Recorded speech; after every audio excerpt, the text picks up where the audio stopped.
Bom, boa tarde, senador Girão. Em nome de quem eu cumprimento todos os parlamentares presentes aí ou à distância, que estão nos ouvindo aí por meio remoto. Eu gostaria de dizer que eu vou atender um pleito do senhor e vou dar uma pincelada aqui a respeito de vacinação infantil, ok? Tem alguns dados aí interessantes, o senhor falou que se alguém quisesse falar, eu vou acrescentar algumas coisas aí, até com a minha experiência pessoal. Só para aproveitar a memória, como bom neurologista não poderia deixar de atuar no sentido da memória, né? Então nós temos a memória recente aí do que o doutor Luciano acabou de falar. Eu gostaria de esclarecer alguns pontos aí, declaro que não sou operador do direito e vou fornecer informações absolutamente de natureza técnica. E uma coisa que eu gostaria de deixar muito clara e registrada, senador Girão, é que eu não recebo bolsa, eu não sou filiado a nenhuma sociedade médica que receba patrocínio ou incentivos, nem sou speaker ou pesquisador de nenhuma indústria que produza vacinas ou de nenhuma indústria que promova medicamentos que podem ser reposicionados ou que tenham sido desenvolvidos para uso na atual pandemia. Então, isso dito, de forma clara, o doutor Luciano colocou alguns pontos interessantes para a discussão, né? Primeiro, que a vacina seria uma ferramenta de controle da saúde. Eu concordo em parte com essa frase. O passaporte sanitário, ele é sim uma ferramenta de controle, mas não da saúde. E isso por uma questão óbvia. Os próprios fabricantes, o próprio presidente do Conselho Federal de Medicina, Dr. Mauro Ribeiro, declaram que a vacina ela não tem o poder esterilizante. O que é isso em medicina? Ela não garante que o indivíduo não vá contrair a doença, tampouco que ele não vá transmitir. Ora, se eu estou tomando uma vacina e eu não tenho a garantia que eu não vou contrair nem vou transmitir, que atestado é esse que eu posso entrar e sair de qualquer lugar se eu posso transmitir de qualquer jeito? Qual é a minha diferença para o camarada que optou em não se vacinar? Aqui, independente da discussão de mérito, se é válido o indivíduo decidir vacinar ou não, mas só uma questão de lógica mesmo. Se a vacina não impede a transmissão, o que um indivíduo vacinado vai ser mais seguro para o ambiente de trabalho do que o indivíduo que não foi vacinado? Isso não obedece à lógica simples. Aí ele falou a respeito do custo, né? Que o custo da testagem repetida para o empresário, para o empregador, ele é muito mais alto do que o custo de vacinar, porque a vacina está sendo dada pelo SUS. Veja, eu pergunto, o empregador vai se responsabilizar por um eventual efeito colateral dessa vacina? E o custo dessa indenização? E o custo de uma família que perde o seu principal provedor? Pode perder, a gente tem visto isso acontecer, né? Acho que isso também precisa ser contabilizado, não é?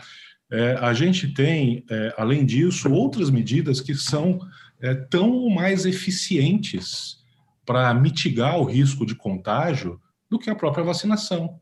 E elas são de domínio público. Máscara, álcool gel, distanciamento de no mínimo 1,5 metro. E aí a gente cai numa outra questão lógica.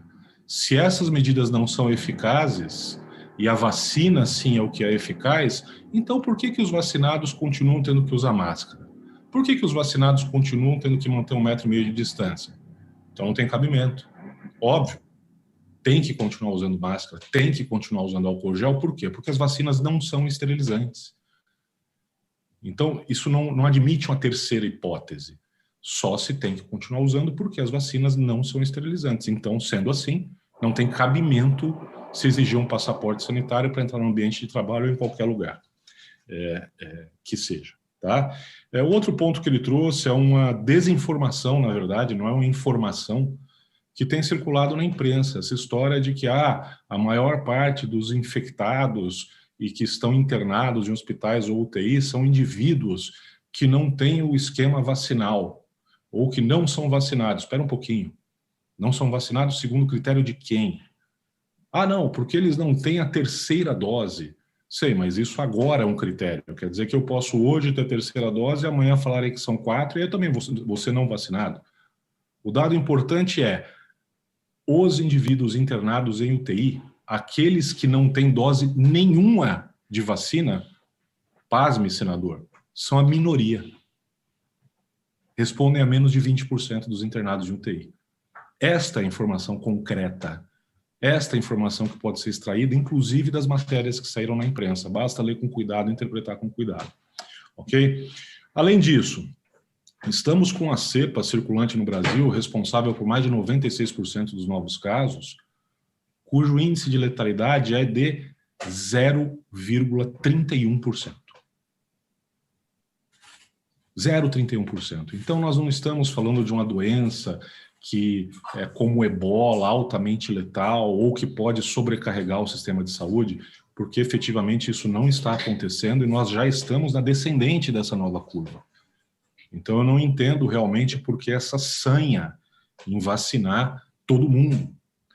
Além disso, só para já dar uma pinceladinha, tá, senador? Só um dado para o senhor guardar na memória aí, e se o senhor quiser até pode verificar a veracidade disso no sistema, porque é dado oficial do estado da Paraíba. O senhor sabe qual foi a letalidade em crianças de 5 a 9 anos no estado da Paraíba, dados atualizados até o dia 12 de fevereiro? 0%. Zero. Como é que eu vou justificar vacinar crianças nessa faixa etária, por menor que seja a ocorrência de efeitos colaterais, é maior do que zero? E eu não tenho justificativa ética, sob a luz da bioética, em administrar qualquer intervenção que seja vacina, medicação, o que quer que seja, se o meu risco é maior do que o risco da doença em si. Então, por que fazer isso? E essa ficha, eu lhe confesso que ainda não caiu. O que a gente vê, às vezes, e tem visto agora nesse princípio de campanha de vacinação em alguns estados em crianças, a criança tomou a vacina e faleceu. Ah, não, mas olha, ela faleceu porque ela tinha uma condição que predispunha a trombose. Ela tinha uma mutação de um gene que a gente chama MTHFR. Bacana. Então, se sabe que as crianças que têm a mutação desse gene possuem um risco de desenvolver trombose e que as vacinas, no seu geral, são trombogênicas, então como é que, do ponto de vista ético, se pode recomendar a vacinação sem antes verificar se aquele indivíduo que vai receber a vacina ele tem essa mutação ou não? A lógica está invertida. Então, no mínimo, tinha que se fazer um screening, uma triagem, e falou, olha, desculpe, o seu filho ele tem a mutação do gene, então é arriscado para ele tomar a vacina, ok? E não é isso que a gente está vendo acontecer. O que a gente está vendo acontecer é vacina boa é vacina no braço, vá lá vacinar seu filhinho, olha, garotada, chegou a vez de vocês. Isso sim é uma atitude, no meu entendimento, do ponto de vista técnico, irresponsável, ok? Mas vamos continuar falando, mais tarde eu volto à vacinação infantil, senador. A gente vai falar aqui alguns dados isolados que vão ajudar a gente a pensar sobre a viabilidade do passaporte vacinal como medida de prover maior segurança, né? Primeiro, as vacinas, elas são realmente tudo isso que se falou lá atrás? O senhor mesmo já disse aí que não é? Mas eu trago aqui à luz um estudo pouco repercutido na mídia tradicional, um estudo feito pela própria Fiocruz. Esse estudo ele revela que após 6 meses de administração da vacina Coronavac, o risco de contrair Covid aumenta, ao invés de diminuir. Ele aumenta. E a Fiocruz usa esse estudo para embasar a necessidade de uma terceira dose. Espera um pouquinho. Eu dei 2 doses de uma vacina que era suposta para evitar letalidade e formas graves da doença, 100%. Essa vacina já não evitou com 2 doses. Eu vou dar a terceira? Não tem o menor cabimento isso. Além do que, existe um conceito de risco ou de probabilidade, como os matemáticos gostam de assegurar, progressivo. Então, uma dose da vacina ela tem uma probabilidade de risco de efeitos adversos X. Quando eu dou a segunda dose, é X vezes alguma coisa. Quando eu dou a terceira dose, é X vezes alguma coisa, vezes alguma coisa. E isso varia conforme cada vacina. Por exemplo, A vacina da Pfizer tem um risco de trombose, de miocardite com a primeira dose, ao redor de 0,13%. Com a segunda dose, isso pula para 0,72%. Então, nós vamos ficar indicando 200 doses para quê? Até chegar no 100% de risco de efeito adverso? Isso não tem cabimento. Mais uma vez, isso é algo que desafia a lógica. E aí, veja só como as coisas são interessantes, não é? Essa questão do passaporte vacinal, existem estados dos Estados Unidos que adotaram o passaporte vacinal inverso. O que é isso? Que pegaram indivíduos que não estão vacinados, mas que têm imunidade natural, e estão contratando esses indivíduos para atuar no sistema de saúde. Sejam eles enfermeiros, sejam eles médicos. Por quê? Porque lá a maior parte dos médicos ou enfermeiros que se recusaram a ser vacinados foi dispensada pelos seus empregadores. Fenômeno muito parecido ao que está acontecendo aqui, não apenas com a classe médica, aqui no nosso Brasil. Muita gente que não quer tomar a vacina acaba sendo demitida, como a própria deputada Janaína falou, por justa causa.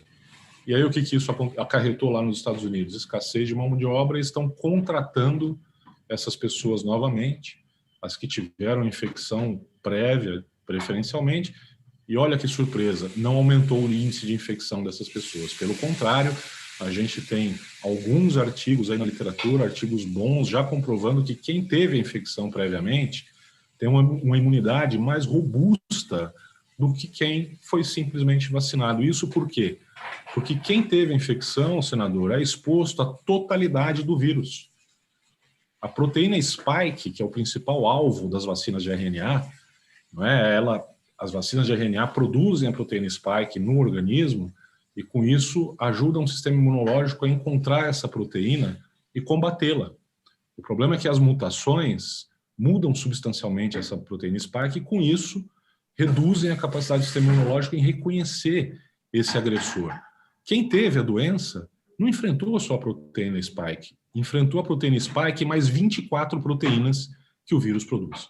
Então é muito mais robusta porque a gente pode identificar qualquer parte do vírus, ok? Mais do que isso, eu gostaria de ler aqui, brevemente, senador, o comunicado distribuído pela BioNTech e a própria Pfizer em 29 de novembro de 2001. Um comunicado curto, tá?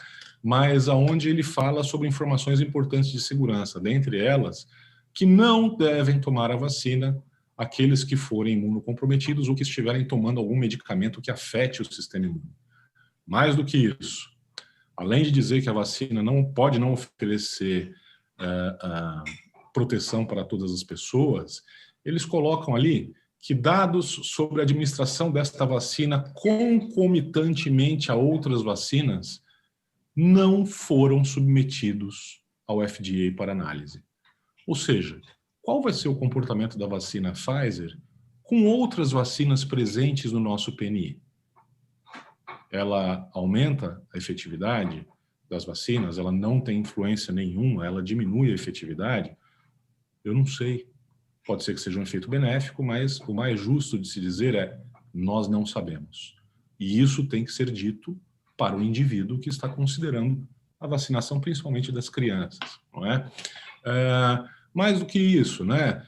A própria Pfizer diz aqui que há a possibilidade de ocorrência de efeitos graves que ainda não foram detectados, não é? E aí nós temos aqui, vamos entrar um pouquinho nessa questão da vacinação infantil, que o senhor falou. O risco de óbito na faixa infantil é de 0,00027%. A gente vê muita gente falando aí que morreram 300 crianças ao longo desses 2 anos de pandemia, e isso dá cerca de uma criança a cada 2 dias que faleceu por conta do Covid aqui no Brasil. Muito bem. Vamos analisar esses dados de forma honesta? Então, vamos lá. Dessas mais de 300 crianças que infelizmente faleceram, 90 eram crianças saudáveis. As outras 220 e poucas crianças tinham ao menos uma comorbidade grave. Então, como é que eu vou justificar vacinar crianças saudáveis se o índice de letalidade delas é muito baixo. Aí qual é a justificativa que usam? Ah, mas essas crianças elas podem desenvolver a síndrome inflamatória multissistêmica. Tá bom. Desde o começo da pandemia, até um mês atrás, que foi quando eu falei com o pediatra da minha filha, o Hospital das Clínicas de São Paulo, grande referência aí para pediatria, registrou 30 e poucos casos de síndrome inflamatória multissistêmica.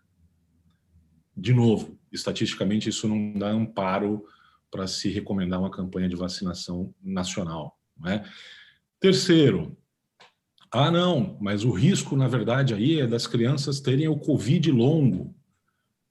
Ok, esse risco, ele pode existir, mas tem tratamento. Agora, se eu inoculo uma substância que pode ter um efeito adverso grave, às vezes sem tratamento, ou no caso de pacientes do sexo masculino que possa levar a miocardite, insuficiência cardíaca ou até necessidade de transplante cardíaco, esse é um risco inaceitável, ok?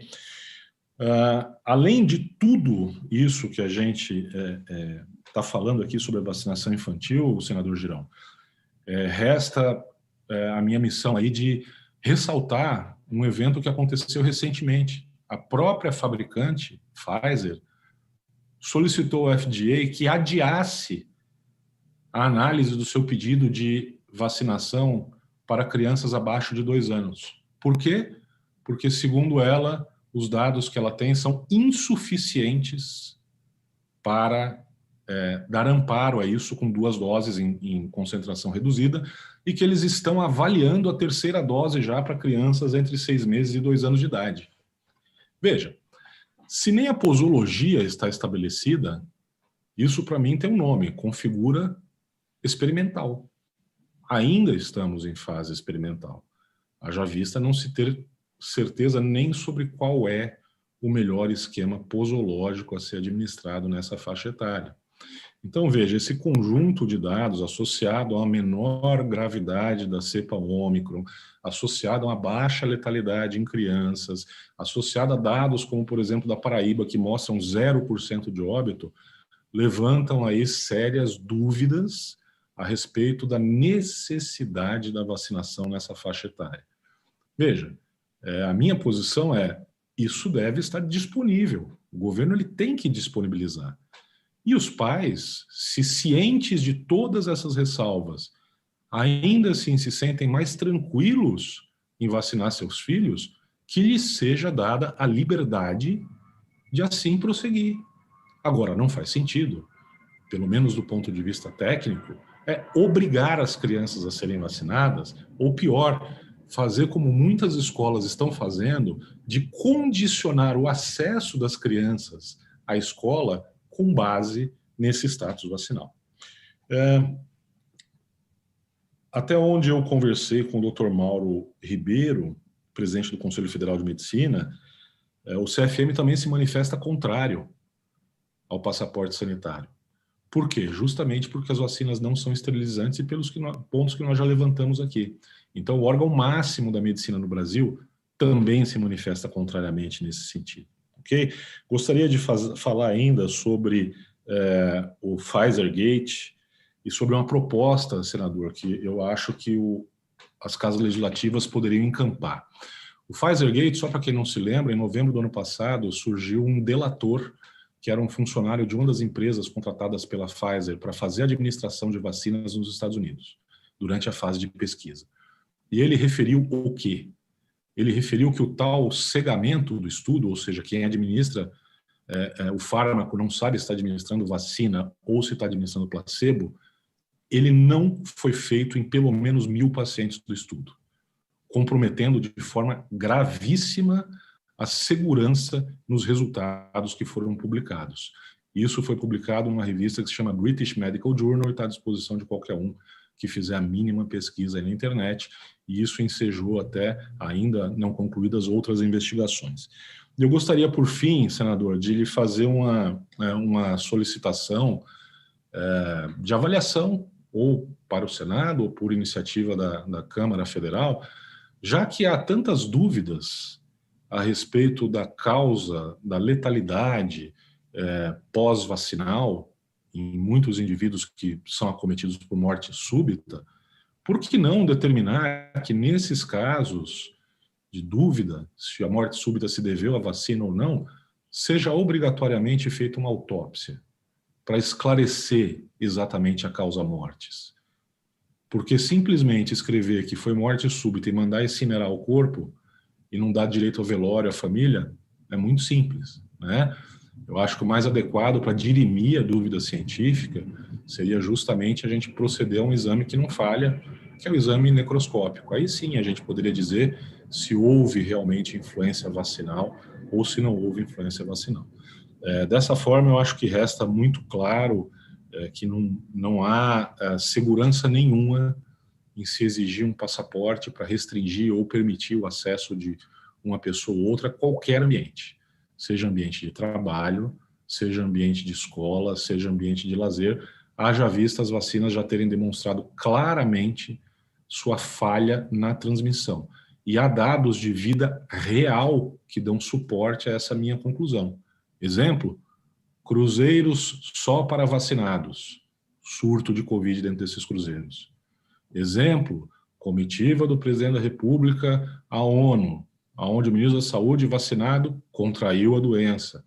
Exemplo, aberto da Austrália, onde o tenista tcheco não vacinado não foi permitido entrar, e outros dois que tinham o passaporte vacinal adentraram e competiram e depois se revelaram contaminados pelo Covid, mesmo vacinados de forma plena.